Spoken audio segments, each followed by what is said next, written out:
Hello everyone.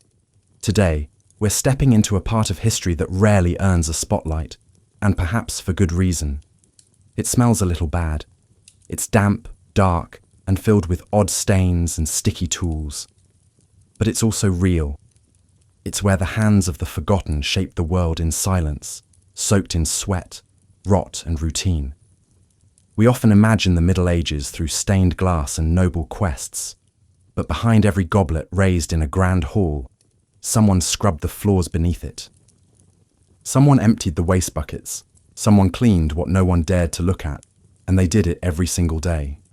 Today's story isn't about glory, it's about grime. It's about those who didn't wear armor or crowns, but aprons stiff with grease, gloves soaked in sewage, if they had gloves at all. We're going to walk quietly through the back doors of medieval towns and cities, through alleys that never saw sunlight, into the rooms no one talked about, but everyone needed. Drop a comment with where you're watching from, and what time is it?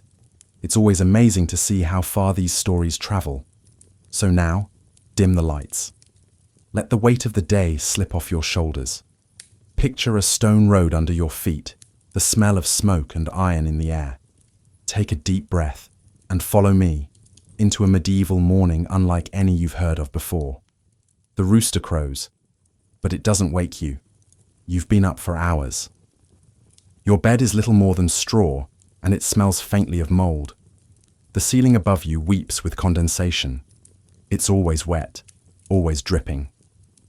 Outside, the town stirs, the clang of distant tools, the soft thud of wooden wheels over mud.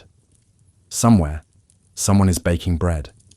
But where you live, the smells are different. Rot, sweat, feces, iron. This is the edge of town, where the tradespeople live. Not the skilled ones, not the ones who craft vials or embroider tapestries. No, this is where the undesirable trades happen, the ones too necessary to ignore, too disgusting to honor. And today, you'll live their world. You step outside into the early fog. The streets are damp with something between rain and filth. You don't ask what it is. You've learned not to. Your first stop is the home of a gong farmer, a polite term really. Gong means human waste. This man collects it. Night after night, he lowers himself into cesspits behind inns and houses, scooping the thick sludge with long-handled shovels into barrels. He works in silence, and always at night, because no one wants to see it, or smell it, in daylight. And yet, here you are. The barrel sits outside his door, covered in flies. Its surface is alive. When the wind shifts, the stench grabs your throat like a hand. His job is simple. He clears what the chamber pots can't hold. He carts it to the outskirts of the city, to the dung heaps, or worse, the river. Once a month, he washes. Not himself, the barrel. He earns enough to eat. Sometimes. You move on, your stomach twisting from the air alone. A few streets over, someone is already working at the butcher's block. No gentle slicing here. This is full-force butchery. The kind that involves axes and hooks and heavy boots stained permanently dark. You hear it before you see it, the sharp crack of bone, the wet sound of flesh parting. The butcher doesn't look up. His apron is stiff with dried blood. He works fast. The flies love him. Meat is precious, especially in the colder months. But refrigeration doesn't exist, and salt is expensive. So the butcher's hands must move fast, faster than the rot. He takes the eyes first. They go soft the quickest. You notice something odd. The butcher's assistant is a child. Small, fast, silent. He gathers the scraps, not to throw away, but to sell. Feet, tongues, anything that might find a buyer desperate enough or hungry enough. And he will. The sun is higher now, and with it, the town's scent begins to thicken. Imagine heat coaxing the decay from every corner. A kind of alchemy. Not gold from lead, but sickness from shadow. You pass a tanner's workshop. Nothing, Absolutely nothing in the medieval world smells worse than a tannery. You hesitate before stepping inside. The scent is not just foul, it's aggressive, like it wants inside your lungs. And yet, this is where leather is born. The floor is slick with lime, urine, and the pulpy remains of hide. Urine is used to soften the skins. Dog feces too. The workers, usually men who couldn't find any other job, stand ankle-deep in vats. Their feet are pale and wrinkled, their fingers cracked and blistered. They work in silence like monks, but there's no holiness here, only hides. Dozens, drying overhead, flapping in the breeze like ghosts. You leave quickly.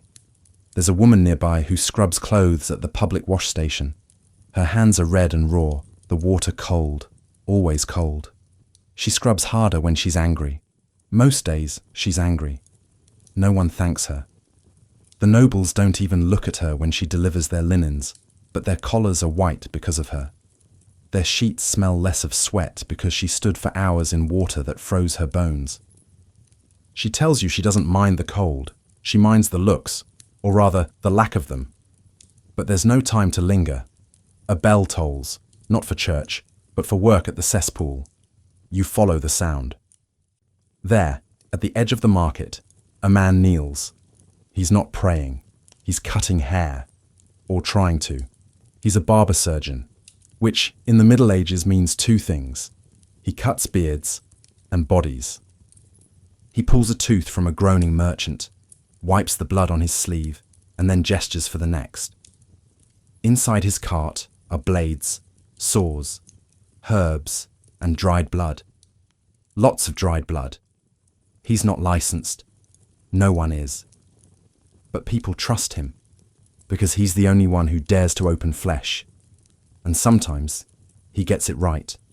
Often he doesn't. You watch for a moment longer before walking on, past the apothecary, too rich to speak to you, and the rat catcher. The rat catcher is an odd one. He talks to his traps, wears gloves made from old sacks, carries a staff with dead rats nailed to it, proof of service. He sells the live ones to alchemists, the dead ones to furriers. Rats are currency, in a way, but disease doesn't take days off, and neither does he. Down a quieter street, you find a man kneeling with a basket. He's picking up droppings, not from people this time, but from horses. He sells it as fuel, or fertilizer, or both. Sometimes he finds coins in the muck. Sometimes not. He tells you his back hurts, but he keeps kneeling. The day is almost done, and yet so many more jobs remain. You could visit the leper caretaker, who mustn't touch but must be near. You could watch the chandler mix animal fat and old rags into candles. You could visit the nightman who walks at dusk with a bell to announce his presence. People draw their curtains when he passes, not out of fear, out of shame. These are the people who lived below the surface of medieval life, who worked in silence so others could live in relative comfort. And they were everywhere. So, as night falls and the air cools just enough to dull the scent of the day, you wonder, would you have survived such a job? Could you have woken each morning knowing what your hands would touch? Would you still have smiled, still sung, still prayed? You turn back toward home, or whatever version of home exists in this quiet, shadowed part of the past. And as the last sliver of sun disappears behind the crooked rooftops, you realize something. They weren't invisible. They were just ignored. And tonight, their story has been heard. In the stillness of your room now, far from their world, let their memory rest with you. Let the quiet honor them, not with pity, but with presence. Because even in the filth, they lived, they endured. And that, perhaps, is more noble than any crown. You weren't born into a life of silk or songs. You were born where the walls sweat and the floor sticks, in a home built too close to the public latrines and too far from anyone who matters. You've known the stink of life since your first breath, and now You carry it like a second skin. Your father was a gong farmer. His father too. And today, it's your turn. At first light, the tools wait for you. A wooden shovel, its handle polished by decades of hands and coated with memories you'd rather not recall. A thick leather apron, stiff, cracked, but still reliable, hangs near the door. You sling it on, the weight oddly comforting. Your job? Simple, terrible, necessary. You climb into pits of human waste, not the metaphorical kind, the very real, very warm, very fragrant kind. And no one will thank you for it. The cesspits are deep, deeper than most imagine. In cities like London or Paris, they stretch beneath homes and inns, gathering what the chamber pots can't hold. Most people don't think about where their waste goes. They toss it out the window or down a chute and close the shutter. But someone eventually must deal with it. That someone is you. You work mostly at night. Not because it's cooler, though that helps, but because no one wants to see you, or smell you, or remember you exist. In daylight, you're an offense to the nose. In darkness, you're invisible. The ladder creaks as you descend. The pit is damp, slippery, alive. Your feet touch the muck with a soft, sickening squelch. And then the real work begins. You shovel, slowly, methodically, lifting the sludge into barrels, one after another. You don't rush. You can't. The fumes rise in waves, and if you move too fast, they'll knock you out. More than one gong farmer has fainted in a pit. Some don't wake up. So you breathe through your mouth, but not too deep. Shallow breaths, short, controlled. It helps. Mostly. The worst part isn't the smell. You get used to it in a way. The worst part is when the waste isn't alone. Sometimes people throw other things down there, rotten food, dead animals, objects lost in arguments or accidents. Occasionally, bones, small ones mostly. You try not to think about that. Your hands are strong, your back sore, your nose numb. And yet, there's a rhythm to it. A strange, steady music in the shovel's motion, the drip of liquid against wood, the low echo of your own breath. It becomes meditative, almost peaceful, until the next wave of stench breaks the spell. Hours pass. You emerge at dawn, skin sticky, eyes burning. You're not done. The barrels must be hauled outside the city. No one wants your load dumped nearby. The city gates open reluctantly for you. The guards wave you through quickly. They've learned that holding their breath too long leads to fainting or vomiting. You head toward the dung heaps. Far from the city walls, the land dips into a shallow basin. Here, the city's waste gathers in steaming piles. Dogs sniff the edges. Flies gather like smoke. Birds circle overhead, hoping for something worth picking at. You unload the barrels, and then you dig a little deeper. Some farmers actually pay for this waste. Not much, but enough. They believe it enriches their soil, and perhaps it does. Life grows from rot, after all. You head home with coins in your pocket. Just a few. Enough for bread. Maybe a bit of cheese if you're lucky. Maybe not. On the way back, people part as you walk.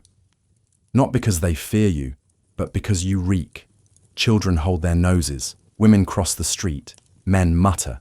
You're used to it. Your skin is clean. You've bathed in the stream before re-entering the city.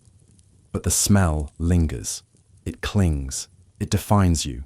And yet, no one can live without your work. Without gong farmers, disease would spread faster than rumor. Streets would become rivers of filth. Homes would collapse from the weight of their own waste. But no one says thank you. At home, you eat in silence. The bread is dry, the cheese sour, but it fills your stomach. You sleep while the city wakes, curled under a blanket that smells faintly of ash and old hay. And you dream. You dream of clean water, of air that doesn't burn your throat. of a world where people speak your name without flinching. But you know better. You know that the job you do, vile, invisible, vital, is your inheritance, your fate. You wonder sometimes what nobility smells like. Is it lavender, rose water, fresh parchment? You smile a little, because no matter how sweet the scent, everyone needs you eventually, even kings. And that thought, strange as it is, gives you a quiet sense of pride. So you rest, not in luxury, not in peace, but in purpose. And the pit waits for you, as it always does, as it always will. The next time you walk through a medieval city in your mind, picture this. Beneath the cobblestones, beneath the grandeur, beneath the incense and stained glass, someone is shoveling. Someone is keeping the filth at bay. So the bells can ring, so the prayers can rise, so life, however messy, can continue. You wake up to the sound of dripping, not rain, not in here. It's the blood, thick, rhythmic, like a second heartbeat from the rafters. Outside, the sky is still a shade of steel. The sun hasn't risen, but you have, because you work in a place where the day begins in silence and ends in slaughter. You're a slaughterhouse assistant, though no one really calls it that. People just say, he works with meat, or more honestly, he stinks of it. In this part of town, near the edge of the tanners and the fishmongers, you can always tell which homes belong to meat workers. The flies tell you first, then the dogs, then the smell. Today's job is a simple one, which means it will be hard. The butcher, your boss, if you can call him that, has already lit the fire. It burns low beneath a cauldron of water, thick with grease from yesterday's work. Steam rises in lazy curls, carrying a smell you can only describe as warm death. The knives are laid out on the wooden slab, honed, clean for now. You begin by sweeping the bones. Yesterday's remains are piled behind the block, a mountain of hooves, ribs, knuckles, and fragments too shattered to name. They go to the glue maker if he wants them. If not, the dogs will fight over them in the alley, under the moon. The first animal of the day arrives just after dawn. A pig, eyes wide, body trembling. It knows. You try not to meet its gaze. There's no ritual, no quiet farewell, just a swift cut and a collapse. You've seen it so many times the sounds blur together. The squeal, the thud, the bubbling hush of blood hitting the floor. You've learned to breathe through your mouth, not because of the smell. You've made peace with that, but to keep your stomach from turning during the dismembering. First, the skin, peeled back like old cloth, tough and steaming. Then the organs, plucked with practiced hands. Liver, heart, kidneys, sorted, set aside. Some for the apothecary, some for sausages, some for nothing but waste. Blood seeps into the cracks of the floorboards. You mop it with sawdust. By mid-morning, your apron is soaked. You don't notice. The fat clings to your forearms. Tiny bones crunch beneath your boots. You've stopped caring. Or maybe you've started forgetting. The work doesn't stop. Chickens, goats, even the occasional calf. They pass through your hands like unspoken prayers. Each with a different cry. Each with the same end. Sometimes the noble folk send a servant with instructions. A special cut. A favoured preparation. You nod, pretending to understand. You carve what you must. If they complain, the butcher shouts. If they don't, you never hear about it. The worst part isn't the killing, it's the cleaning. After the last cut, the real work begins. You boil the knives, scrub the stones, rinse the wooden tables with scalding water that burns through your cracked skin. You sweep the ash, scatter lime, and scrape the floor where fat has congealed like wax.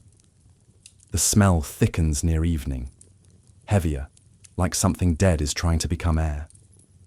You can't leave until everything is ready for tomorrow, not just because the butcher says so, but because you know what happens if the place is left filthy overnight. Rats. Dozens of them. They come in through the cracks. They smell the blood, the marrow, the faint hope of meat. You've seen them tear into a carcass faster than a blade. So you stay late, long after the streets go quiet. You hum to yourself sometimes, a tune your mother used to sing. You don't remember the words. There's a moment, just before you leave, when you catch yourself in the reflection of the water barrel. Your face is streaked with grime. Your eyes are tired, but you're still here, still breathing, still necessary. And in this world, that's enough. Outside, people walk past the shop with quick steps. Children peek in, then recoil. Mothers hush them, steering them away. You used to mind, not anymore. Because you've seen something they haven't. You've seen how close life is to death. How every meal is a quiet contract between silence and survival. And you've honored that every day. You wash your hands again, though the smell won't leave. And as you walk home, under a moon that sees everything and says nothing, you remember something strange. In the blood, in the heat, in the work, there is a kind of truth. And that truth, though ugly, belongs to you. You don't get applause. No one claps when you walk by. In fact, no one looks at you at all, not directly. Eyes glance away, feet shuffle faster. Your presence is tolerated, but only barely. You exist in a kind of shadow, a necessary evil, because you are the executioner. And today is a working day. There's no romance to it, no dark glamour. Just a heavy cloak, a heavier axe, and a list of names you didn't write. The town doesn't always know your face. That's the arrangement. You wear a hood when you're on duty. Black, thick, with slits just wide enough to see. Not for mystery, for protection. You walk among people who might want to forget that you're human, because your job is to end things. You don't get to choose. You don't ask questions. You follow orders written by hands that never get stained. The square is already buzzing by the time you arrive. People pretend to be horrified by your work, but they show up early, find good spots, bring their children. They treat the scaffold like theatre. But you? You're not an actor. You're the blade, and the blade doesn't flinch. Today's task is a hanging. The gallows creaks softly as you test the rope. You've learned to check the knots twice. A bad rope makes for a slow, cruel death. That's not the goal. Not always. The condemned stands nearby, hands bound, eyes hollow. A baker who stole grain, or maybe a soldier who disobeyed. The crowd doesn't care. They want the ritual, the certainty, the spectacle. You say nothing. You never do. Words belong to the priests, the scribes, the judges. Yours is a language of silence and steel. The lever clicks. The trapdoor opens. The sound is dull, like a sack hitting wood. The body jerks once, then hangs still. The crowd murmurs, then they disperse. You stay behind to cut the rope, to clean, to pack the tools. No one helps. By midday, your cloak is folded and your hands are washed. Though the smell lingers, you eat alone, always. Some days it's worse. Beheadings require precision. The axe must be sharpened until it gleams. The body must be positioned just so. You've practiced on logs, pigs, even sandbags. 1 strike, that's the rule. 2, and the whispers begin. 3, and your reputation cracks like bone. You've seen heads blink after falling, eyes still moving, mouths forming shapes they can't complete. You've seen nobles scream like children, and peasants smile as if walking into sleep. You've seen it all. And yet, no one sees you. You live on the edge of the village, near the woods.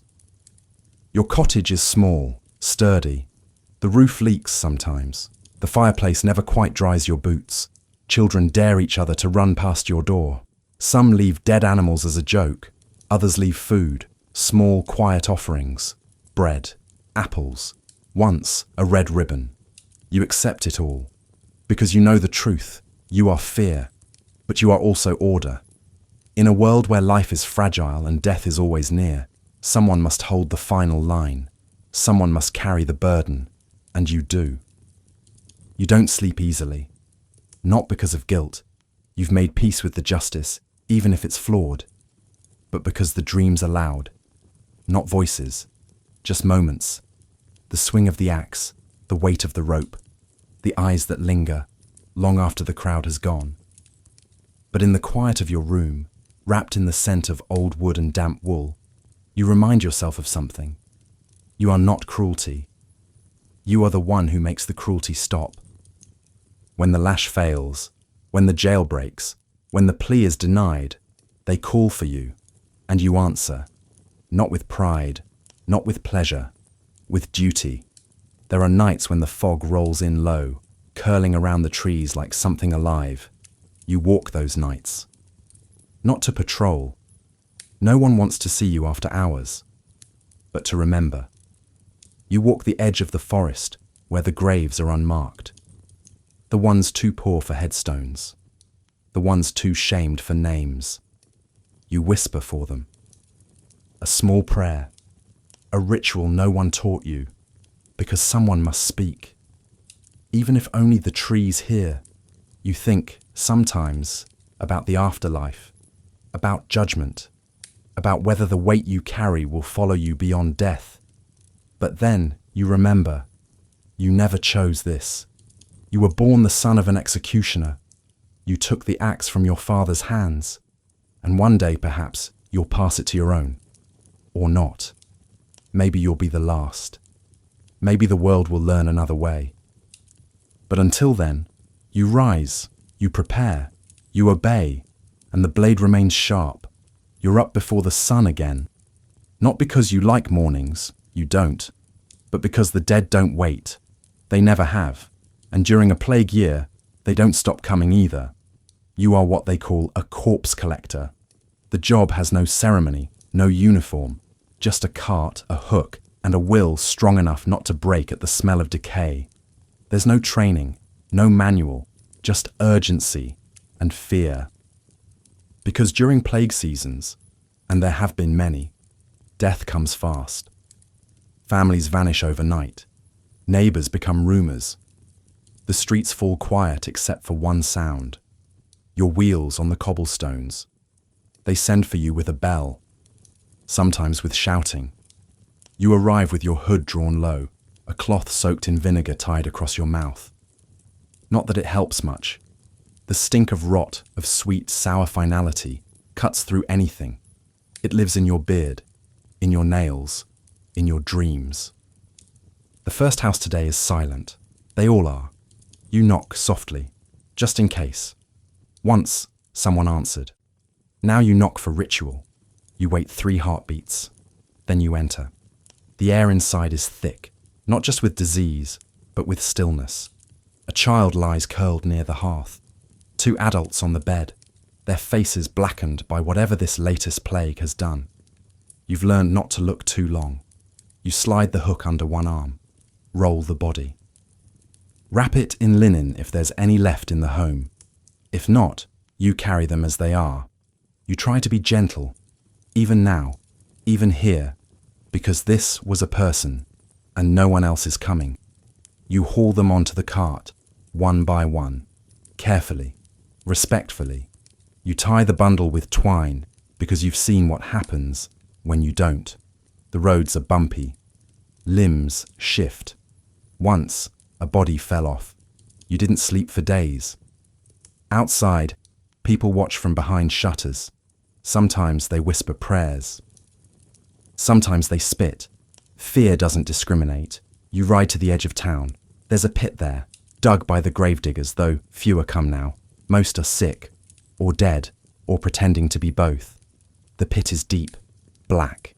It steams in the morning cold. You say no words. Just slide the bodies in. You try not to listen to the sound they make when they land. A kind of wet echo, like something falling into a well.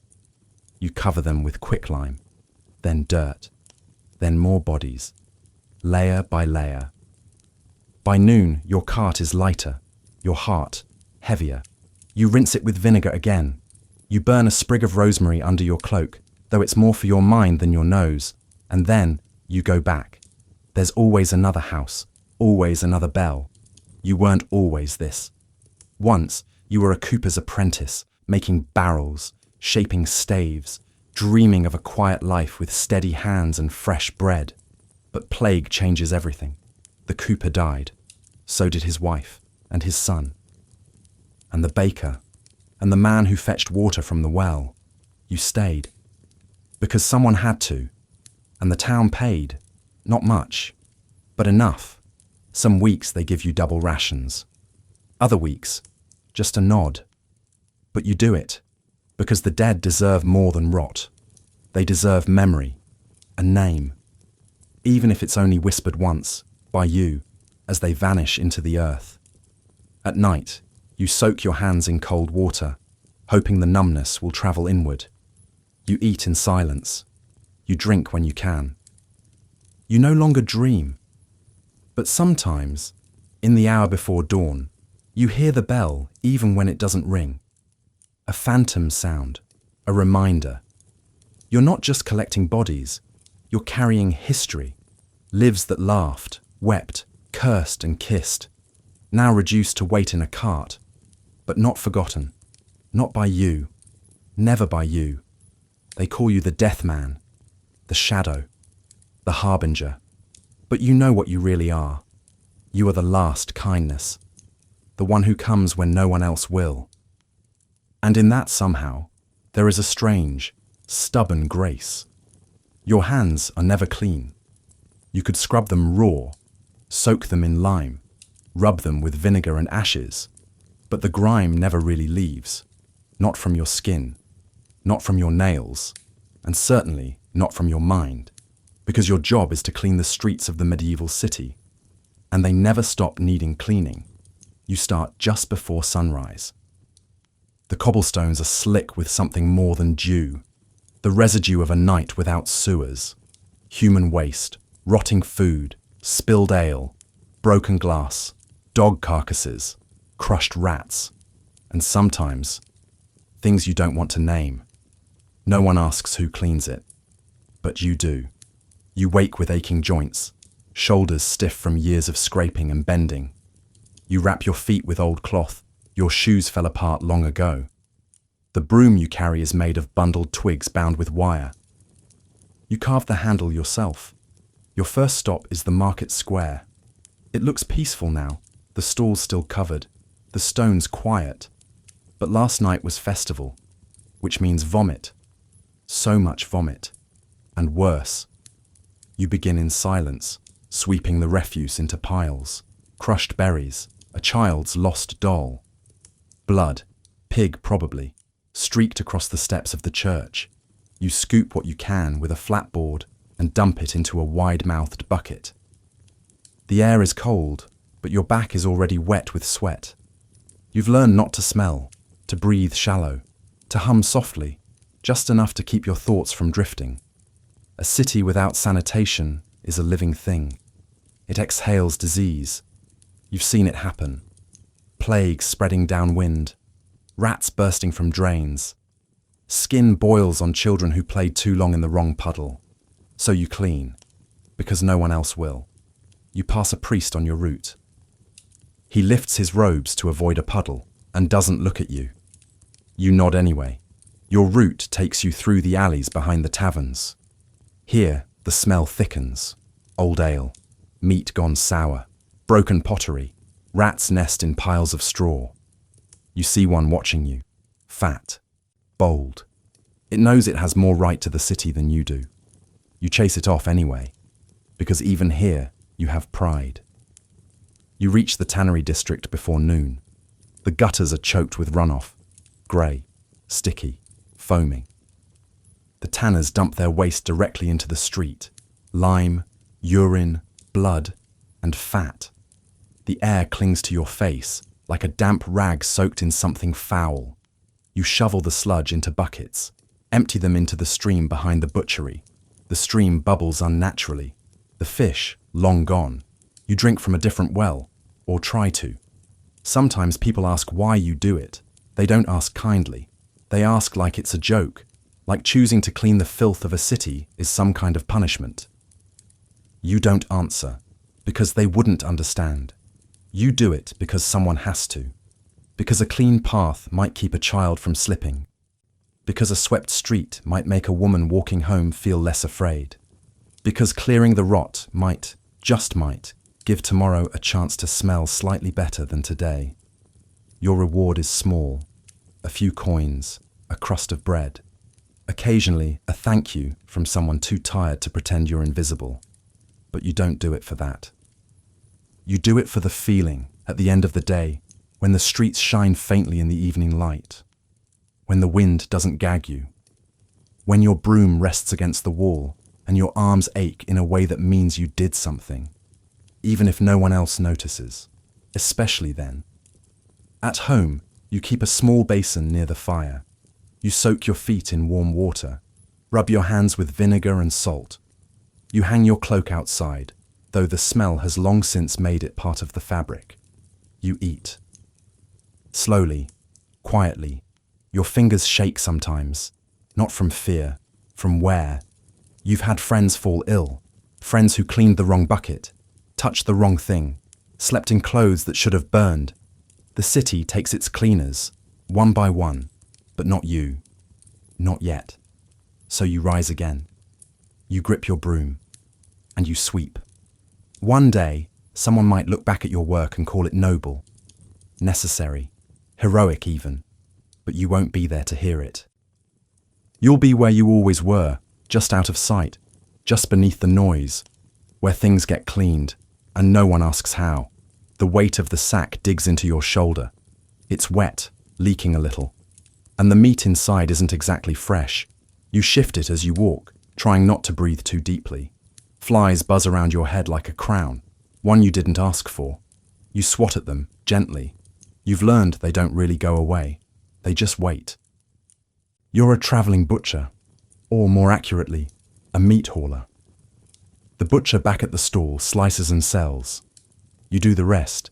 You carry the meat, from farm to stall, from slaughter to street, through heat, rain, and rot. People call you that meat boy, or sometimes just move. No one wants to talk to the person who drips blood on the cobblestones, but they want the meat. Always, you rise before the roosters. The animals are killed at first light. It's cooler then, and the smell doesn't rise so fast. You watch the blade fall, you wait, and then you load the carcasses onto your cart. Sometimes the meat is too heavy to lift alone. You drag it. Other times there's no cart, just the sack, just your back. Your shirt is stained brown and red, your hands are cracked, your boots have gone soft from blood and water. You've slipped more than once, on fat, on guts, on mud so slick it felt like oil. But you've never dropped the meat. That matters, because this is food, and food means life. The streets aren't kind to you. Children stare. Dogs follow. You've been bitten more than once. You kicked one once, and the owner threw a bucket at your head. You ducked, kept walking. No time for fights. The meat was already starting to turn. You deliver it fast. You've learned to cut through alleys, to time your walks by the position of the sun. You know which paths stink the most, and which ones are flooded with waste. You plan your route like a soldier marching through enemy lines. Sometimes, when the heat rises, you talk to the sack, just softly. Almost there, friend. Don't spoil now. It helps. A little. At the stall, the butcher doesn't thank you. He just grunts. Sometimes he shouts. Too late. Too warm. Too fatty. He never carries the meat himself. You wait for your next run. Usually, there's another sack, another route, another market. You drink water when you can, usually from the same bucket the dogs do. You try not to think about that. Your fingers smell of iron. Even after washing, even after vinegar, it's like the meat seeps into you, like you're becoming it. On days when the meat spoils, and some days it does, you don't eat. Because no delivery, no pay. You try to hide your hunger, but your belly makes noises you can't control. You chew on old bread. Lick the salt off cured scraps the butcher throws out. You've eaten worse. Once during famine, you delivered a horse carcass. No one asked where it came from. No one cared. It fed 6 families. You remember their faces, hollow, sunken, but grateful. You think about that when the sack leaks on your shoulder, when the flies nest in your hair. You think, this feeds someone, and it's enough. At home, a corner in a barn, a shared shed, a mattress near the fishmonger's. You remove your shirt and hang it outside. You wash your hands with lye. You light a candle to mask the scent. Sometimes you don't sleep. Not because of the smell, you're used to that. Because of the silence. It creeps in around midnight, curling around your bones. The kind of quiet that reminds you how close you are to being invisible. You whisper to yourself. A story, a song, a line from an old prayer. And you sleep. Wrapped in the warmth of labour, you dream of clean coats, of warm stew, of a sack that doesn't leak, of being asked your name, and waking up full. But tomorrow comes, and with it, more meat, more weight, more streets, and you walk, because someone must carry the food, and today, it's you. You work in a castle, not as a knight, not as a minstrel, not even as a cook. You clean the toilets. Yes, those. And no, castles didn't have fancy plumbing. Not like today. They had something else. Garderobes. Stone shafts carved into the outer walls, with a wooden seat perched over the void. Waste fell into pits below, or into moats, or sometimes, when the wind was wrong, back onto the walls. Guess who has to clean it? You. Every day. You wake up before the bells, before the kitchen boys start hauling firewood, before the lady's maid begins brushing out wigs made of horsehair. You wake up with the rats and the smell. Your quarters are under the castle stairs. A little nook carved into stone. It's damp. Always. Your clothes hang from rusty nails. Your boots are crusted with the kind of filth no soap removes. You tie a cloth around your nose. You soak it in vinegar. Then you grab your tools, a wooden paddle, a bucket, and your dignity, what's left of it. Your route begins in the East Tower. The nobles sleep there, their garderobes are lined with fabric, meant to dull the chill. You wonder how they can bear to sit there, high above the walls, with their backsides exposed to the wind and their waist landing wherever gravity dictates. But you know better than to wonder too long. Your job is to clear the pits. You lower yourself slowly, using a rope tied to a thick beam. You wear gloves, if you can find them, but most days it's just your hands. You scoop, you scrape, you curse the gods silently. The waste is thick, cold, the colour of mud, but it doesn't smell like mud. Sometimes you find things, a ring, a necklace, a tooth. You don't ask questions. You pocket the items, trade them later. A little silver ring once got you a whole wheel of cheese. Worth it. After the East Tower, you move to the main hall. The guests' garderobes are worse. They drink too much wine, eat too much roast, and they never aim properly.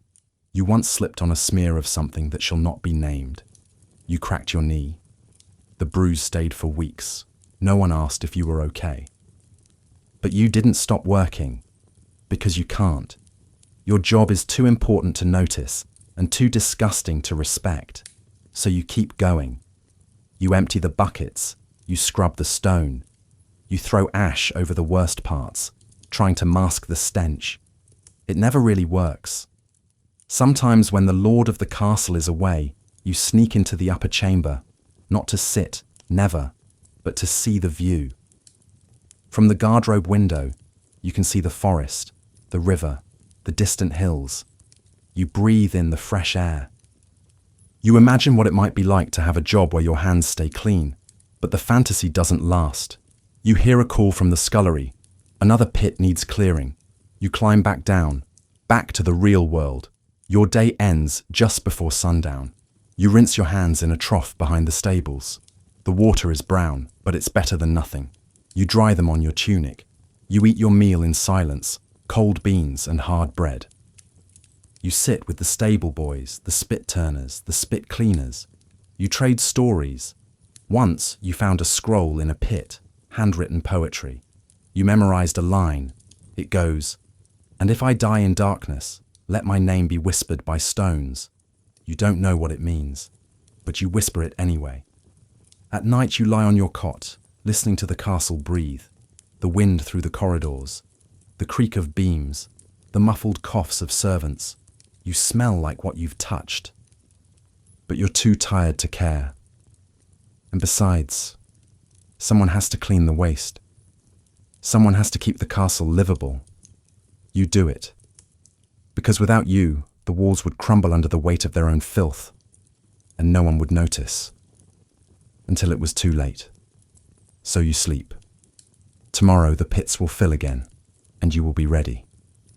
You don't scream when the lie burns your knuckles.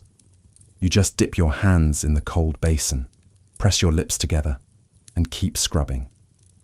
Because you are a washerwoman, and the laundry never stops coming. There are no machines here, no rolling baskets, no dryer sheets, no cheerful whir of buttons. Just soap made from ash and animal fat, wooden paddles, and hands that haven't felt soft in years. You wake before the sun, just as the mist begins to creep over the river. Your body groans with the stiffness of sleep, if you slept at all. Some nights, the cold is so bitter that your bones feel brittle. You stretch your arms. Flex your fingers. They crack like old floorboards. Today will be like every day. You gather your bucket and your soap, a slab of wood for scrubbing, a few clothespins if you're lucky. You wear the same dress you always do. Thick wool, stained at the cuffs, patched at the knees. It never really dries. You walk to the communal wash house. Some towns have indoor spaces, but yours does not. It's the river for you. Always the river. The water is cold. Even in summer it bites. In winter it scalds with its icy grip. You've lost feeling in the tips of your fingers more than once. You rub them together constantly, trying to coax back the warmth. You lower the first bundle of laundry into the water, noble linens, fine cloth, embroidered undergarments. You never see the women who wear them, but you know them. You know their husbands drink too much by the scent of the collars. You know which ones have children with weak stomachs. Which ones wear perfume strong enough to cling to the hem. Their secrets soak into your skin. You slap the cloth against stone, again and again. The rhythm is hypnotic. You fall into it. A tempo of effort and silence. 1-2 scrub. 1-2 rinse. You glance around. Other women are here too. You nod at each other. You don't talk much. Your mouths are too busy clenching teeth against the cold. Your mind's too tired for chatter.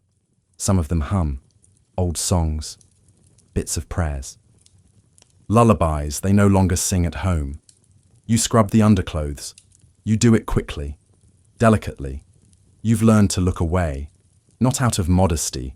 Modesty doesn't survive long in your world, but out of respect. Because this work is intimate, and no one thanks you for it. Your fingers prune. The skin turns red, then white, then blue. You ignore it. You rub soap deeper into the cloth, feeling the grain of the fabric, the tiny imperfections in the weave. You find a blood stain. You scrub harder. Sometimes, you ask yourself whose blood it is. Other times, you know. You wring out the cloth. Water trickles down your arms, into your sleeves. Your chest feels damp. Your feet numb. You move to the next bundle, then the next, and the next. When your arms can't lift anymore, you gather what you've cleaned and hang it on lines strung between trees. The breeze helps. The sun, if it appears, helps more. You eat lunch in silence, bread crust and an onion. You drink river water. You think about nothing, because thinking means remembering, and remembering hurts. You walk home in the afternoon, your shoulders aching, your hands raw, but you're not done, not yet. You still have to wash your own clothes, the ones you scrub the castle garments in. You do it last, always last, with whatever soap is left. You scrub your own misery into the river, and it carries it away, for now. At night, you lie down on your straw mat.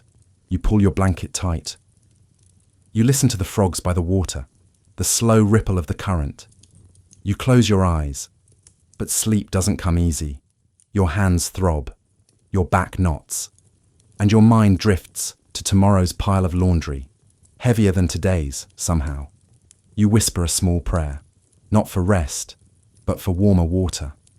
No one writes songs about washerwomen, no poems, no tapestries, but still, you scrub, because someone has to, and when they wear those clean clothes, they never think of you.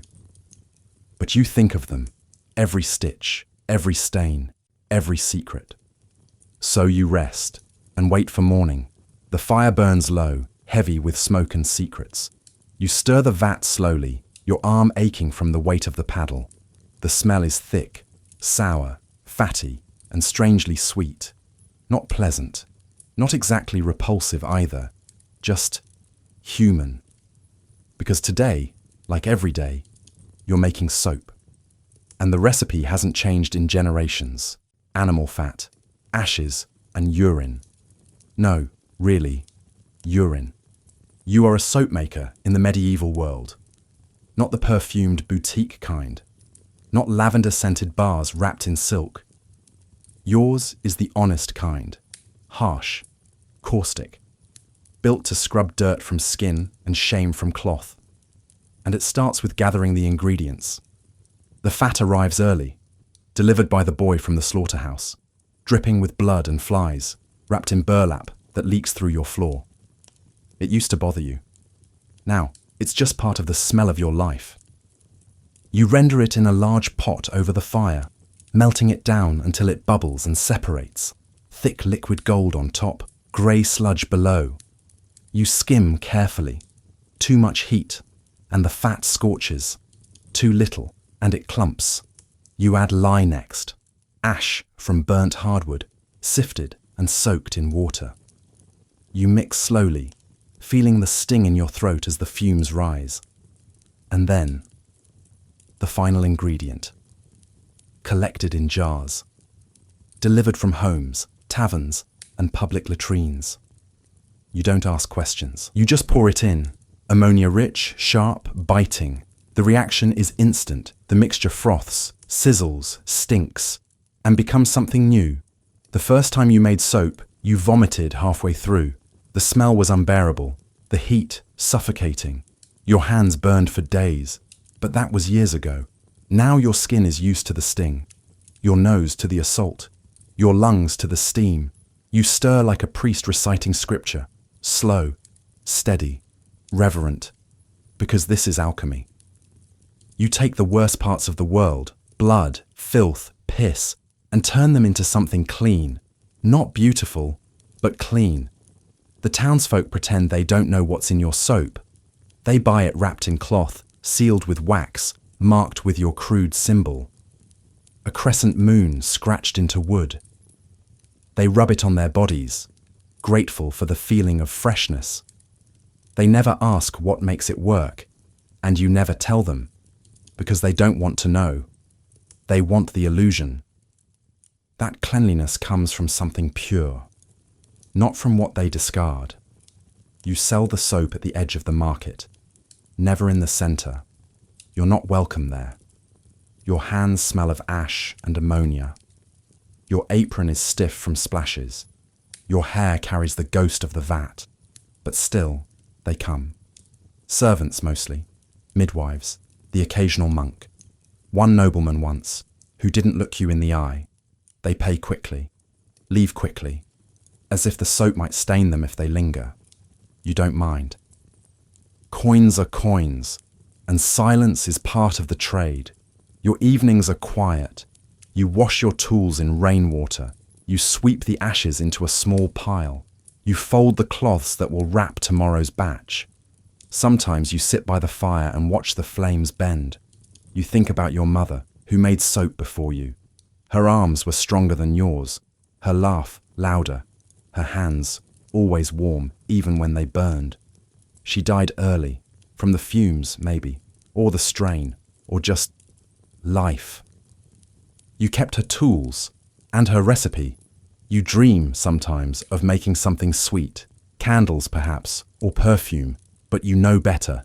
This is your work, not because it's lovely, but because it matters.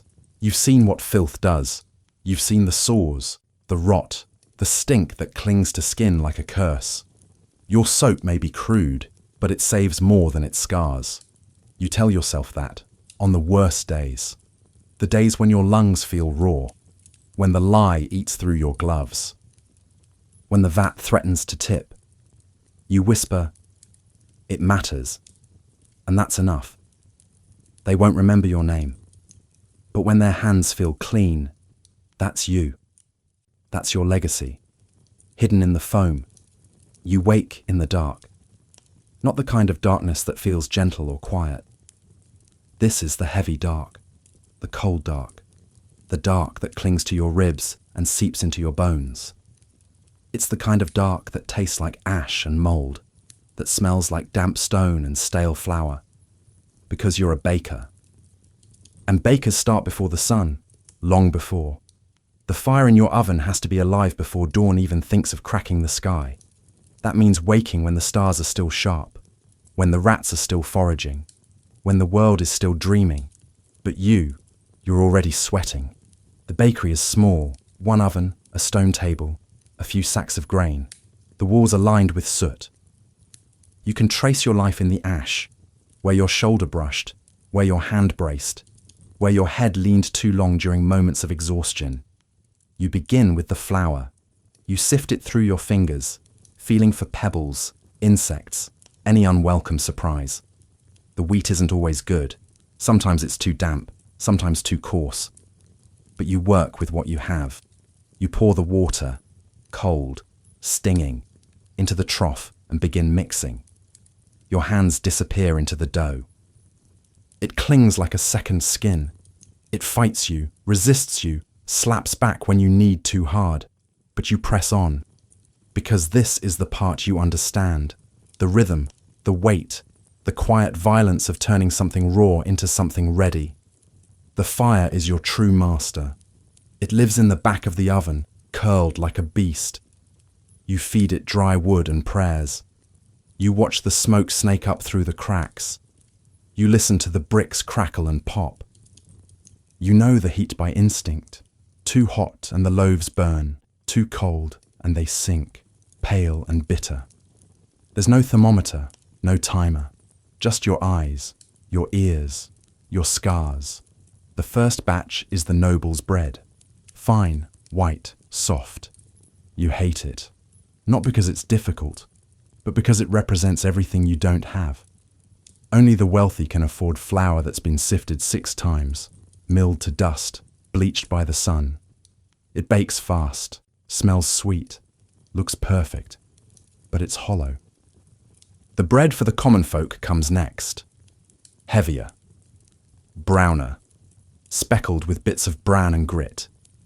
Sometimes even sawdust, if the harvest was thin. You shape it with rough hands, score it with a dull knife, place it in the oven with a sigh. This bread feeds families. This bread sticks to your ribs. This bread matters. By the time the sun peeks over the rooftops, you've already been working for hours. The bakery smells alive now.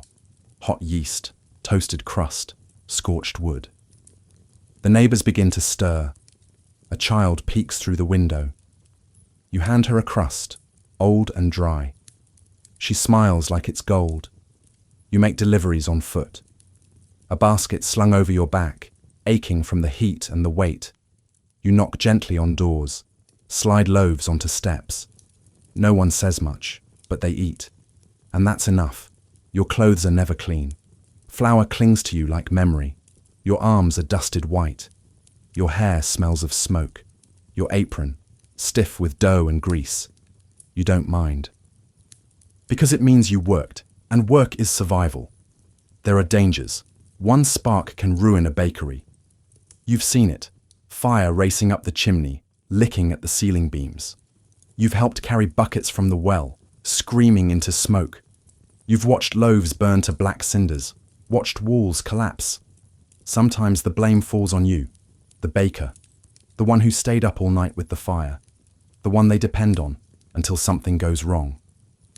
At the end of your day, and your day ends when others begin. You sit by the cooling oven and rest your hands on your knees. They throb. They pulse with effort. Your fingers are thick. Your nails worn. Your wrists wrapped in old cloth. You eat a heel of bread. Chew slowly. Taste the labor. You drink water that tastes faintly of ash. And you close your eyes. They won't thank you. Not really. But tomorrow, when the city wakes, when the markets open, when the children cry for breakfast, your bread will be there, waiting, warm, silent, faithful. You thread the needle by candlelight. The thread trembles between your fingers, not from fear, not even from cold. Just fatigue, the kind that lives in your joints, that makes your shoulders slump without asking, that pulls your eyes half closed even before the day begins. Because you are a tailor, but not for weddings, not for kings, not for feast days or silk dances. You sew for the dead. Your work is quiet, solitary, respected by no one, but needed by all.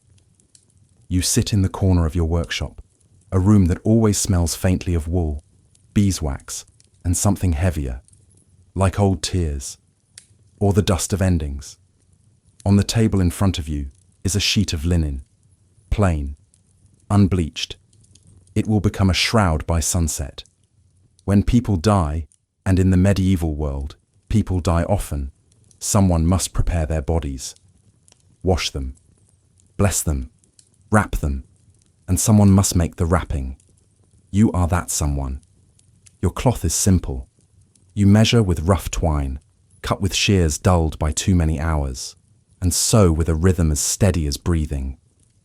You've learned the shape of death, the way the shoulders fall, the curve of the feet, the way the jaw sags when no one holds it. You sew to match that shape, not for beauty, for rest. The families don't visit you. They send messages. A shroud for a man, medium height. 2 children, sisters. An old woman, bent. Sometimes there's a name, sometimes not. You keep a ledger, not of debts, of the dead. Not because you must, but because someone should. Each name a thread, each thread a memory. Your hands are calloused.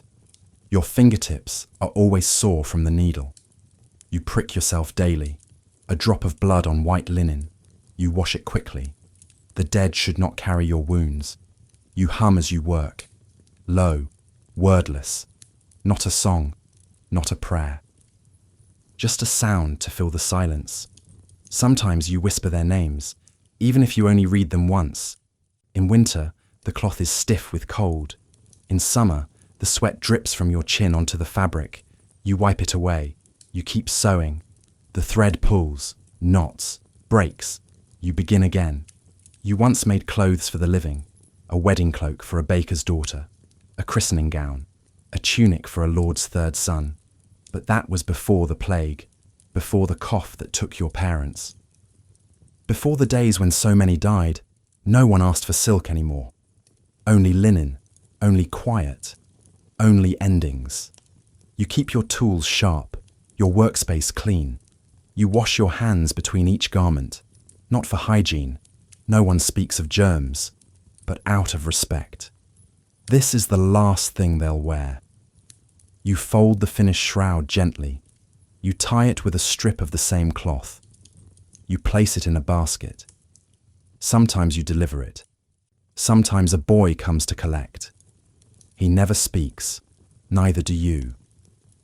In the evenings, you light one candle, one flame, one life. You sit by the window, watching the smoke curl upward like a soul trying to rise.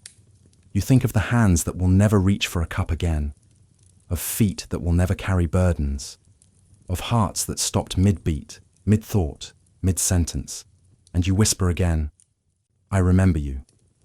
Not because you knew them, but because no one else might.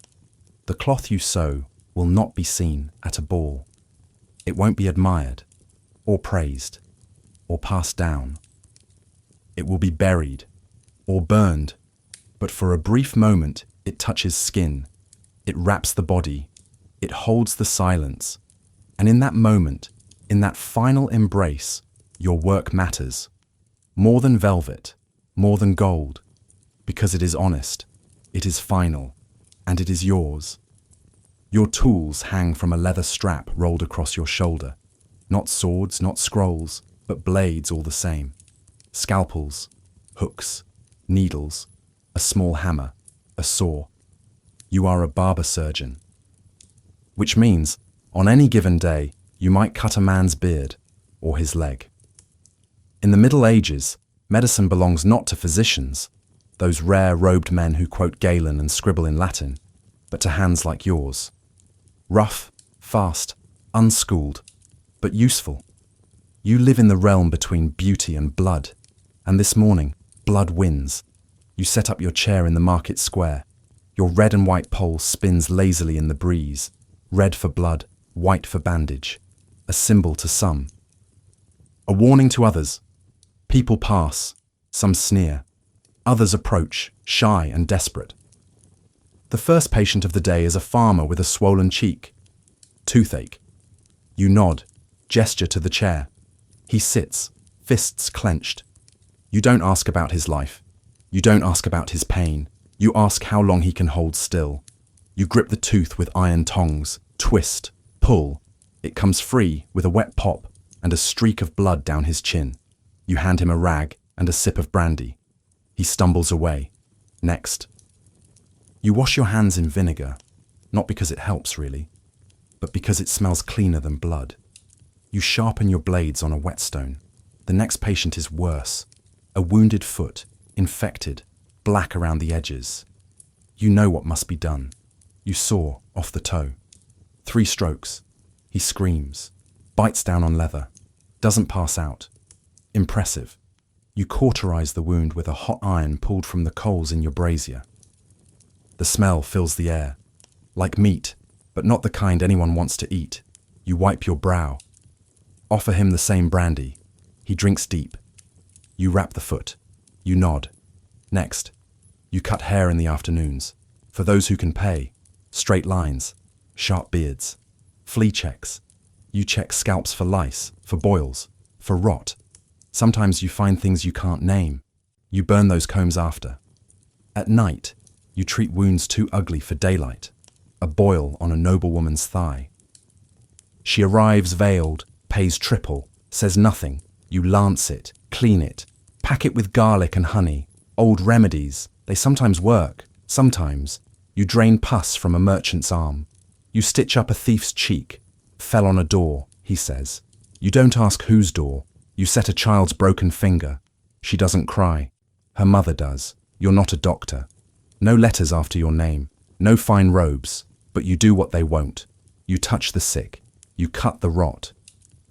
You hold the shaking limbs and take the screams meant for God. You dream of a clean table, of a room with light, of soap that doesn't smell like burning fat, of books with answers, of hands that don't shake. But those dreams stay dreams, because this world needs your reality. And your reality is this: ragged flesh, broken bones, bleeding mouths. You sew them closed, and pray they don't open again. Your coat is stiff with stains. Your boots crack at the heels. Your tools dull too fast and shine too bright. But they work, and so do you. You end your night by boiling your blades. You sit by the fire and drink something strong. You wipe your hands again. The blood doesn't leave. Not really. It lives in the lines of your palms, in the calluses, in the memory of every wound that almost healed. Tomorrow, someone will knock on your door with a fever, or a cut, or a fear too large to name, and you will open it, because you are a barber surgeon. And you don't turn people away, even when you should. The streets are mostly quiet by the time you begin. The sun has dipped low behind the crooked rooftops, casting long shadows across the cobblestones.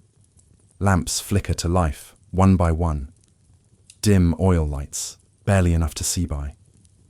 That's fine. You don't need to see everything, because you are a night scavenger.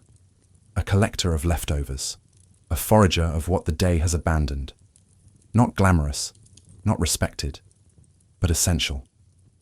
You collect the city's edible waste, what the market stalls leave behind, what the taverns sweep out the back, what the kitchens toss into the street once the noble tables are cleared.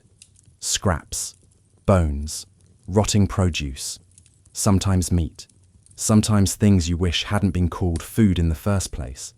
You carry a burlap sack over your shoulder. In your other hand, a hooked stick, used for flipping aside the top layers of refuse. Rats scatter as you approach. Cats watch from the shadows, their eyes catching what little light there is. Your first stop is the alley behind the baker's stall. The crusts today are hard as stone. Burnt ends, cracked loaves, one with a thumbprint moulded into the side. You sniff it, shrug, and slide it into the sack. Next, the fishmongers. The smell hits before you turn the corner. Brine, rot, a metallic tang that sticks to your tongue. You cover your nose, but it's no use. You've breathed this stink too many times for a scrap of cloth to protect you. There's a head, eyes cloudy, gills stiff. You take it anyway. It will boil. It will feed someone. You don't scavenge for yourself. Not only, you do it for the poor families who live near the tanneries, for the blind woman who hasn't left her room in years, for the cluster of children who sleep under the old millstones. They wait for you at dawn, every day, and you bring what you can. Not charity, just necessity. At the back of a tavern, you find a pile of scraps swept from the floor. Bones, bits of carrot, a crust of cheese with mold clinging to the edge. You sort it with the stick. Take what might last, what doesn't squirm. You've gotten sick before. Food poisoning doesn't ask who's hungry. But you've learned, you know what to avoid, what to trust, what to cook until it can't fight back. You know the difference between spoiled and survivable. It's not science, it's instinct and experience. You pass other scavengers. Nods are exchanged, curt, tired. There's territory, there's order. There's a rhythm to this nocturnal economy. Some collect rags, some bones, some metal. You trade when it makes sense. A bone for a heel of bread, a cracked pot for a candle stub. Once, a scrap of ham for a single glove. Barter among the broken. You remember the famine, how people fought for apple cores, how a man was hanged for stealing grain that wasn't even edible anymore. That's when you started. At first, it was for your mother, then your sister's children, then everyone.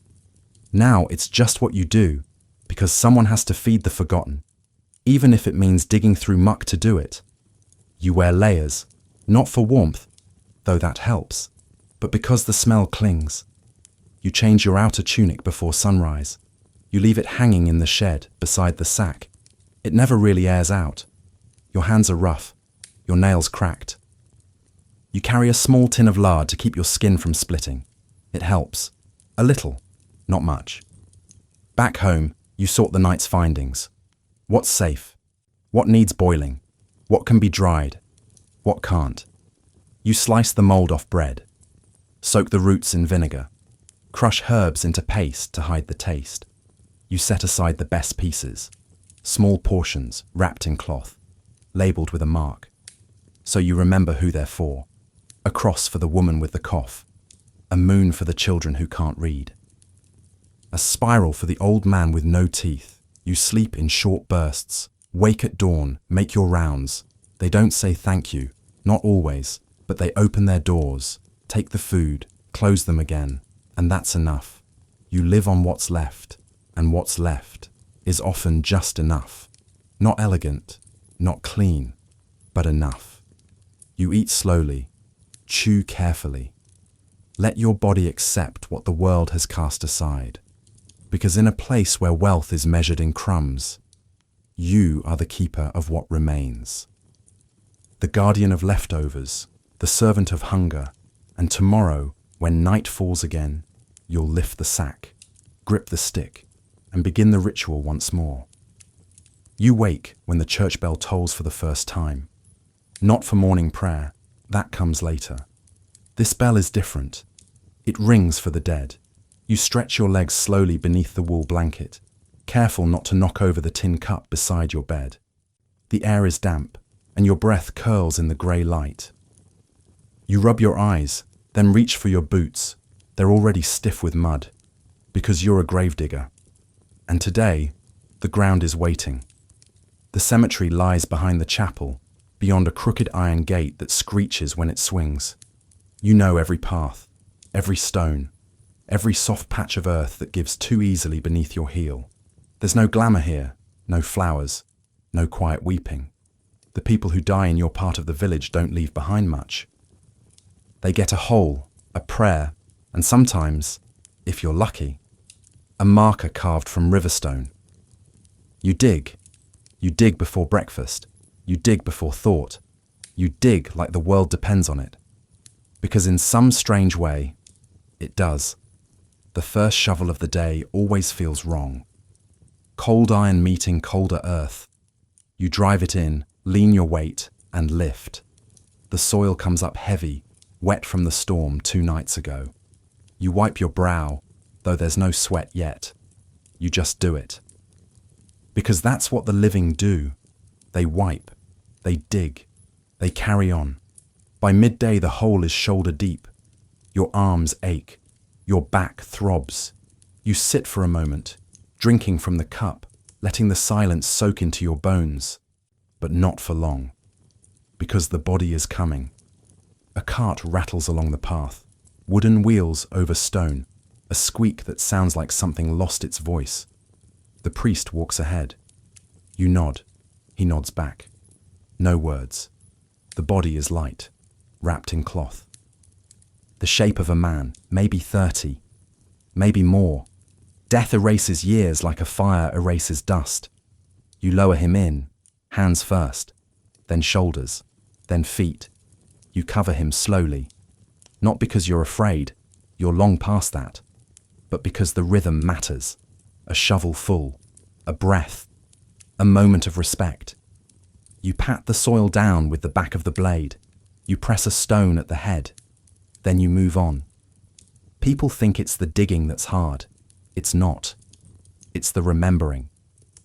The remembering of how many, how fast, how forgotten. You've buried children so small the hole was barely wider than your arms.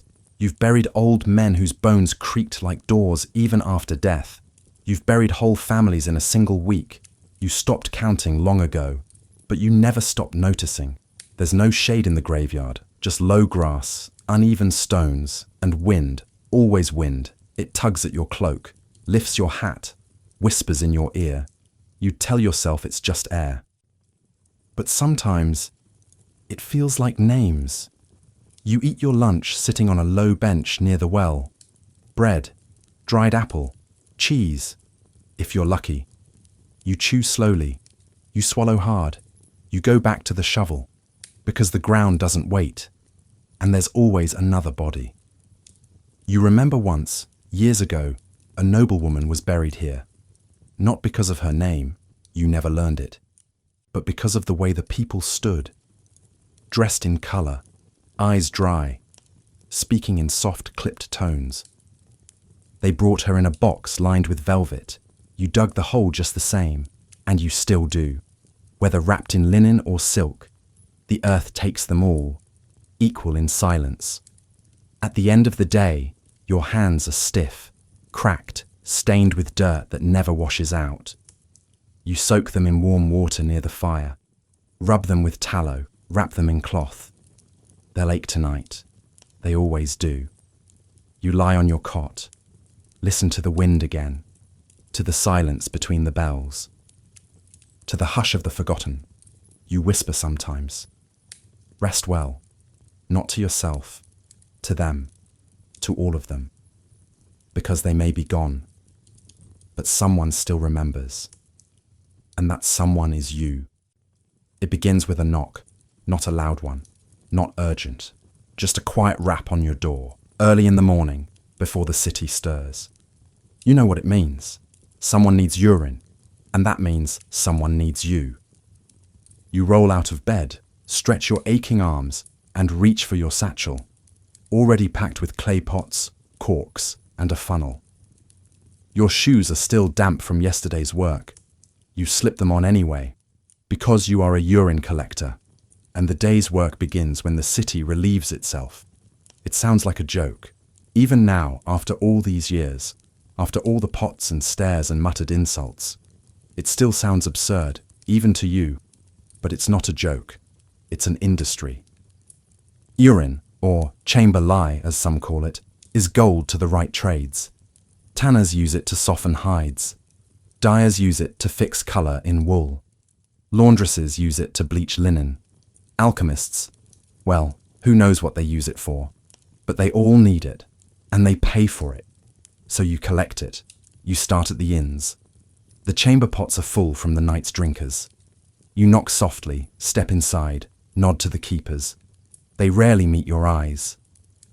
You take the pots, pour their contents into your clay jugs, cork them tightly. Then you move to the baker's alley. The workers piss behind the oven. You place a jar there each morning. They fill it out of habit, or boredom, or pity. You collect those too. You wipe the rims clean with cloth dipped in vinegar. You carry everything in a wooden frame strapped to your back. By midday, you're sloshing. The smell is always with you. Not strong, not like a tannery, but constant, a sour note. An invisible cloud that lingers even after you bathe, which you do more than most. You scrub your hands raw with ashes. You chew mint to mask your breath. You wash your face in rosewater if you can find it cheap. Still, people notice. They step away when you pass. They cover their noses. Some spit. Children laugh. Piss man, they call you. You bow, smile, keep walking. They'll understand one day, or maybe they won't. It doesn't matter. You're not here to be admired. You're here to supply the demand. At the tannery, the master meets you at the back gate. He tests each jug, sniffs, nods. Sometimes he shakes his head. Too weak, he mutters. Watered down. You swear it's not. He shrugs, pays half. You grumble, but you take it, because you need the coin. In the dyer's alley, the women wait for you. They're kinder. One offers bread, another an old scarf. You accept both. They pour the urine into vats already boiling with colour. Blue, red, yellow. The fabric steams.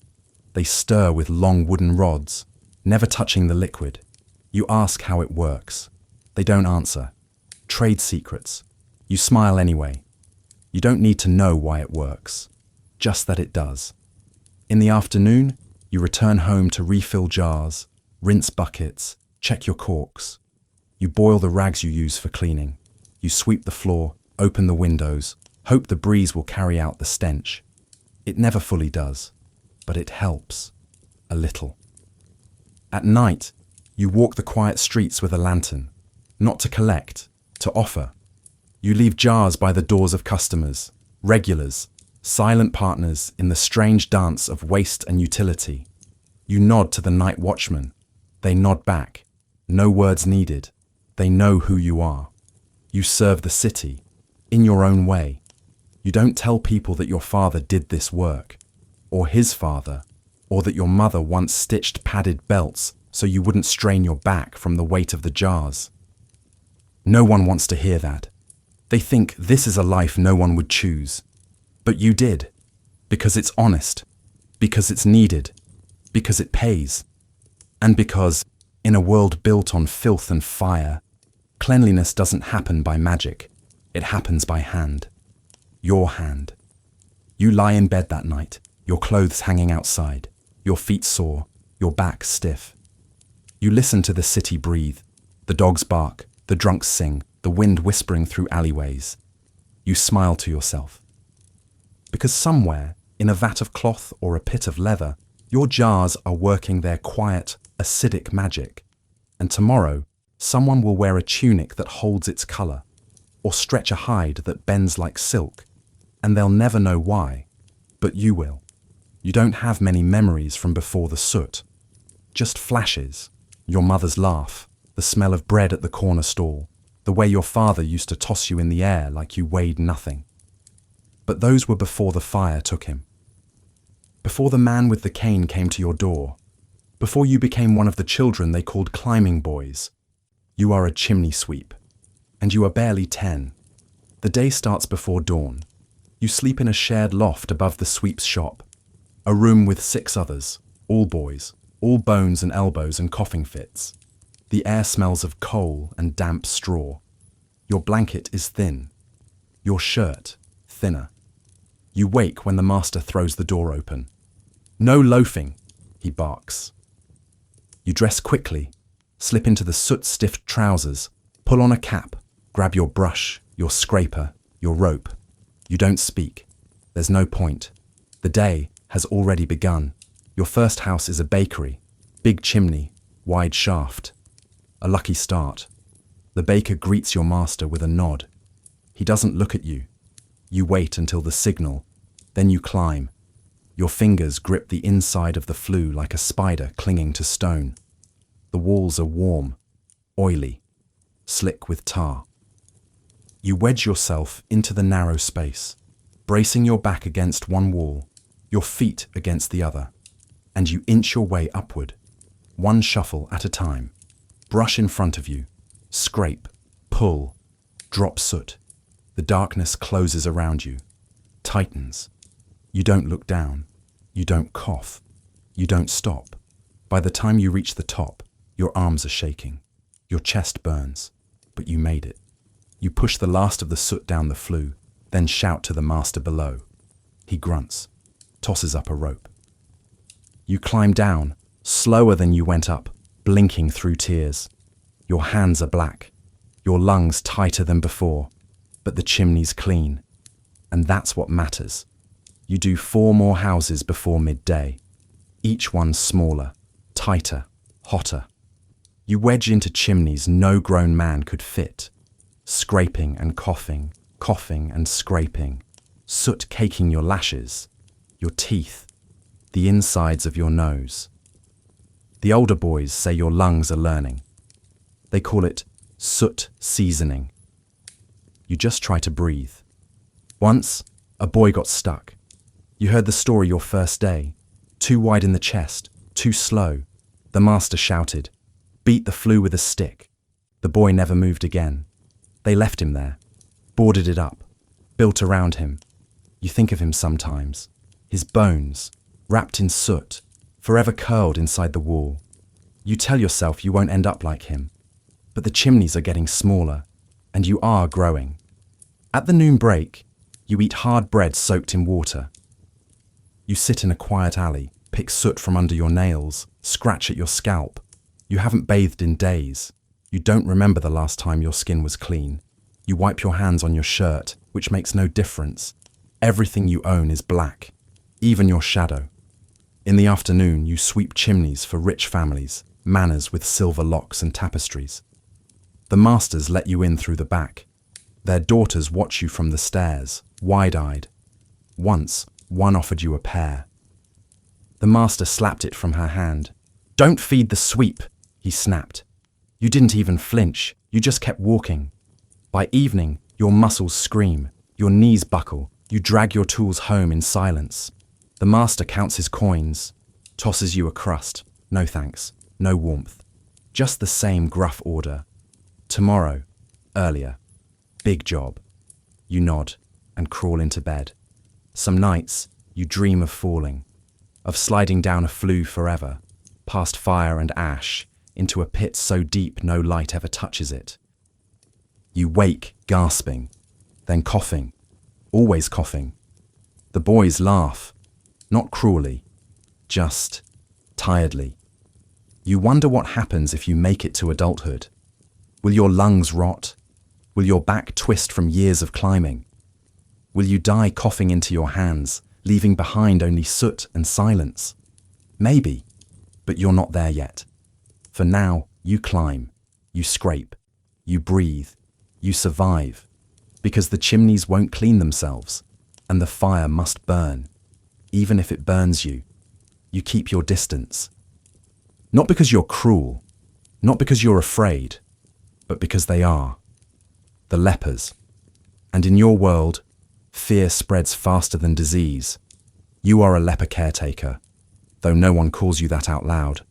Most say, watcher, servant, or simply, that one who tends to them.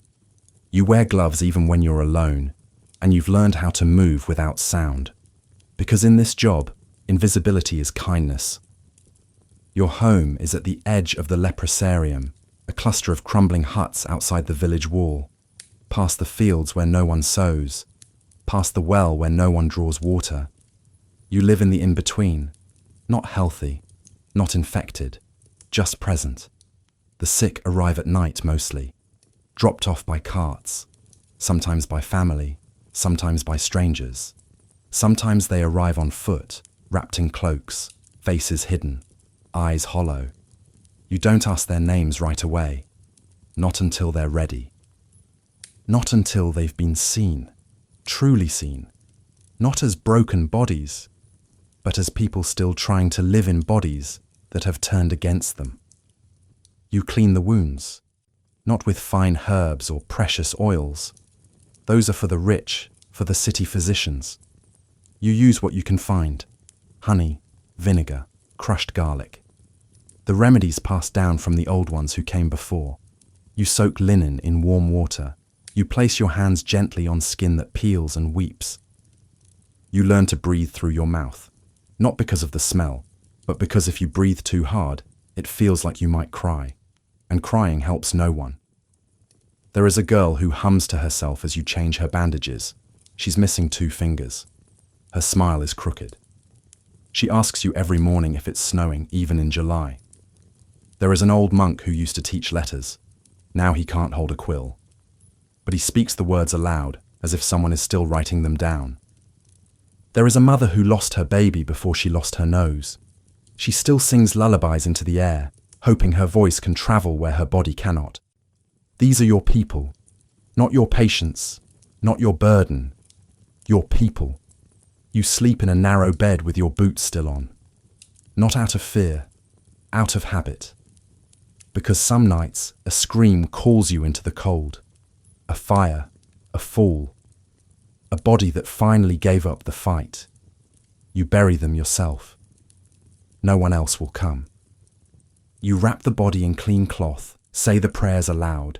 You touch the forehead gently, always with the gloves, and whisper, "Go in stillness." You cover the grave with stone, not wood, because wood burns, and people fear even the soil they touched. You cook simple meals, boiled grains, wild roots, herbs when you can find them. You grow things behind your hut, onions, mint, a little parsley. The lepers eat with you if they're strong enough. Those who can't, you feed with a spoon. You wipe their chins. You smile. Sometimes they smile back. Other times they just close their eyes, grateful for the moment when they're not alone. Once a month, the bishop sends alms, bread, soap, a coin or two. Once a year, the city physician visits, masked, gloved, perfumed. He asks questions, never touches. You answer politely, then return to the work. People think leprosy is punishment. They whisper it's a sign of sin, of shame, of something unclean in the soul. You know better. You've seen the pain. You've held the trembling hands. You've watched good people disappear into exile. You don't ask why. You just help them stay whole, even as their bodies change shape. At night, you sit by the fire. You sip broth from a cracked cup. You watch the stars. You think about what it means to be close to suffering without being consumed by it. You think of the girls humming, of the monk's recitations, of the mother's lullaby, and you realize they are not waiting for death. They are living within it, bravely, quietly, completely, and you are living with them. You've never kissed another human being without gloves. You've never danced, but you've held someone's hand while they took their last breath, and they weren't afraid, because you were there. One day your skin may spot, your hands may tremble, your nose may weaken, and when that day comes, someone will place you gently into a bed you once prepared for others. You don't fear it. You've seen what it looks like to be held in kindness, and you've learned, through silence, through service, through steady hands, that healing isn't always about curing. Sometimes it's just about staying, and staying. You can do. The bells ring softly above your head. They echo in the cold stone nave, bouncing between arches carved long before your time. The echo is a kind of music, slow and sacred. The choir won't arrive for another hour. The priest is still in his quarters, reciting morning psalms. But you're already there, not to pray, to clean. You are a church cleaner, and your job is holy only in location, not in spirit, not in smell, not in pay. You enter through the side door before sunrise, keys jangling from your belt, wool cloak pulled tight around your chest. The air inside is always colder than the world outside, thick with centuries of incense, wax, dust, and old secrets. Your breath fogs the stained glass as you pass beneath the Virgin. She never looks down. You greet her anyway, out of habit, out of hope. Your first task is the wax. The candles leave trails of it across the floor, like spilled honey, hardened into brittle ribbons. You kneel, scrape, gather, polish. The marble beneath catches just a hint of shine. You catch your reflection in it, distorted and dim. You don't linger. You move to the pews. There's a rhythm to your work. Wipe, sweep, polish, pray without praying. Each bench tells a story. Carvings in the wood from idle hands, scratches from sabatons, stains from wine spilled during feast days. You know which ones creak, which ones are loose, which ones never hold the same warmth, no matter how many bodies pass through them. You sweep the aisles, collect the scraps of parchment, tuck forgotten prayer beads into your apron. A child once left a drawing beneath the altar. You still keep it, folded into the lining of your coat. The sacristy is always hardest. That's where the soot lives, where wax and oil combine into a kind of sacred grime. You scrub the brass candle holders with salt and vinegar. You polish the silver with cloth so old, it's become soft as breath. You don't touch the relics. You don't need to. Your hands are already full. Sometimes the priest offers you a nod, rarely a word, never thanks. That's not his fault, you tell yourself. It's just how things are.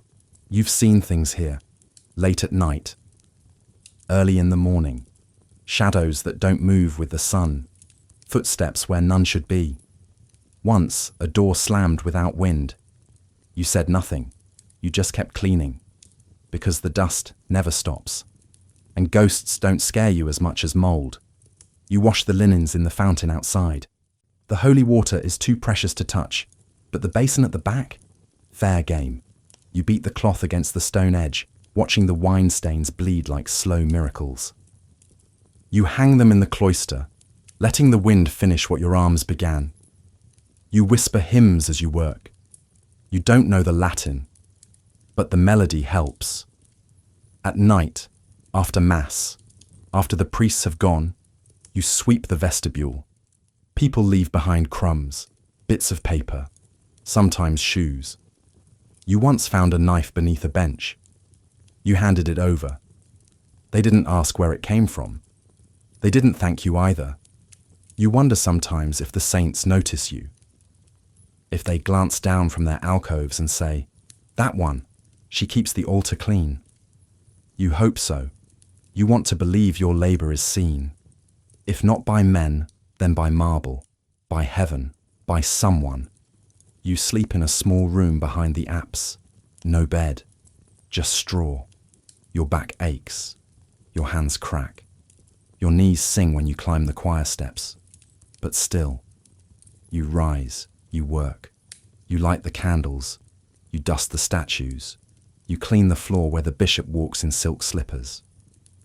And when the bells ring again, you're already moving, already kneeling, already scrubbing the sins no one sees, because someone has to, and that someone is you.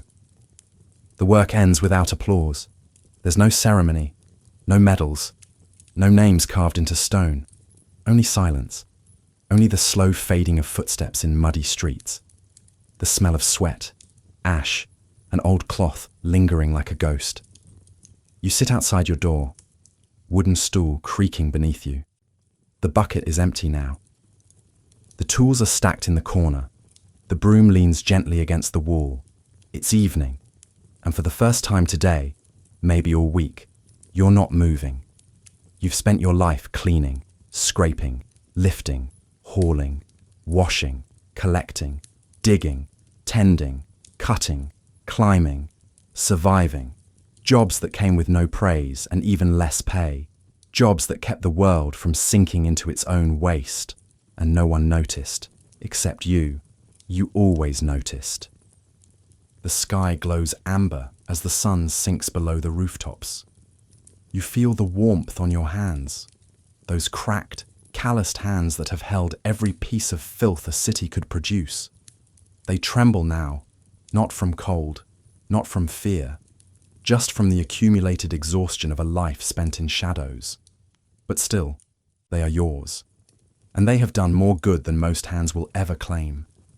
You think about the people you've known, the rat catcher with his sack of squealing trophies, the baker whose hands were always white with flour, even in sleep, the child with lungs full of soot who never stopped climbing, the woman who sewed shrouds and whispered to the dead, the boy who carried meat through streets that tried to swallow him whole, and the man who shoveled human waste with a dignity no nobleman ever matched. You think of them all, not as side characters, but as pillars, the quiet bones of a loud, crumbling world. They won't be in the history books. No scribe will write their tales, but they were the ones who kept life going when everything else threatened to rot. They were the ones who rose before dawn, bore the weight, took the blame, swallowed the stench, and carried on. Because someone had to. Because survival wasn't glorious. It was repetitive, uncomfortable, and necessary. And they showed up. Again and again. You take a breath. It tastes of smoke and twilight. A neighbor's fire crackles in the distance. Somewhere, a baby cries. A dog barks. A door slams. The city lives. Because of people like you, not despite you, because of you. You remember the first day you started, whatever the job was. You remember the confusion, the mess, the awkwardness of your hands, unsure of the tools. You remember the smell, always the smell, but mostly you remember the moment it became routine, when the horror turned to habit, when the struggle became simply life, and how, over time, that life felt like something you could hold. Something that mattered, even when no one said it did. They call it low work, dirty work. But now, in this fading light, it feels almost sacred. Because to clean the filth of the world is to believe that something better can come next. That behind every stain, every rot, every dark tunnel, there's still value waiting to be uncovered. There's still life beneath the dirt. You look down at your hands one last time. You don't regret them. Not the scars, not the calluses, not the burns or the bruises. They were earned, not through glory, but through grit, through presence, through choosing every single day to do the work no one else wanted, and doing it well. The fireflies come out, slow and blinking. The wind shifts. You rise from the stool, not with urgency, not with dread, but with the quiet pride of someone who knows the day is done. Truly done. Tomorrow, the world will be filthy again. The streets will stink. The pits will fill. The chimneys will darken. The dead will call. But tonight there is stillness. And you, invisible, unthanked, unadorned, are at peace within it. Perhaps, by knowing their struggles, ours feel a bit lighter. Perhaps that's all they ever asked. Not pity. Not praise, just to be remembered, just to be seen, just to be known as human. And now, let the city sleep, let the dust settle, let the past breathe through the silence. Your story, too, has been carried far, and someone out there finally heard it. The morning arrives slow. You feel it more than see it. The way the air shifts, the way your breath no longer curls so sharply in front of you. Light slides in beneath the door, not bright, just enough to remind you that time still moves, even if you don't. You rise without rush. The work is done for now, but something lingers. A kind of weight that isn't heaviness, more like the memory of motion, the way your body still leans into a task long after it ends. As if your muscles remember more than your mind. You step outside, and for the first time in years, you're not carrying anything. No pail, no shovel, no brush or hook or sack of bones. Just your hands, empty, still capable, still yours. You walk through the village, not toward work, but through memory. Every cobblestone seems to whisper. Here, the fishmonger's boy once fell and cracked a tooth on a frozen rut.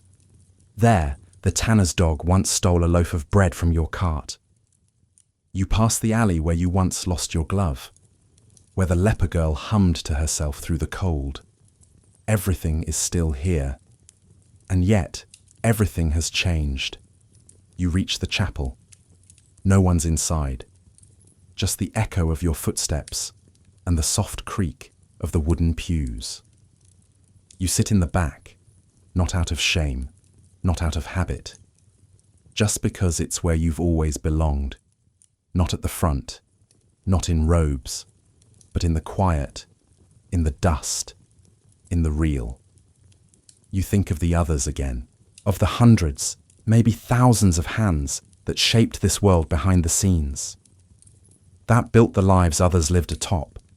They'll never be saints, but if there is holiness, if anything sacred truly lives in this world, surely it lingers in cracked nails and burnt fingers, in soot-covered lungs and blood-stained aprons, in sweat that never asked for recognition, only purpose. You stand. The pew creaks as you rise. You light a candle, not for prayer, but for memory, for the invisible, for those who never stop showing up. You leave the chapel and head down the hill. The village exhales around you, doors opening, firewood splitting, kettles boiling. The smell of baking bread drifts through the air. Children's laughter echoes behind a wall. Somewhere, someone is already sweeping. You nod, almost instinctively, because you know them, even if they never knew you. You know the rhythm of their bodies, the ache in their joints, the quiet pride that lives in the spine of labor. You reach the edge of the field. The trees rise ahead, tall and indifferent. You step forward, into them, through them, with no task, no order, no weight on your back, just memory and breath and the strange, impossible grace of having done the work and lived.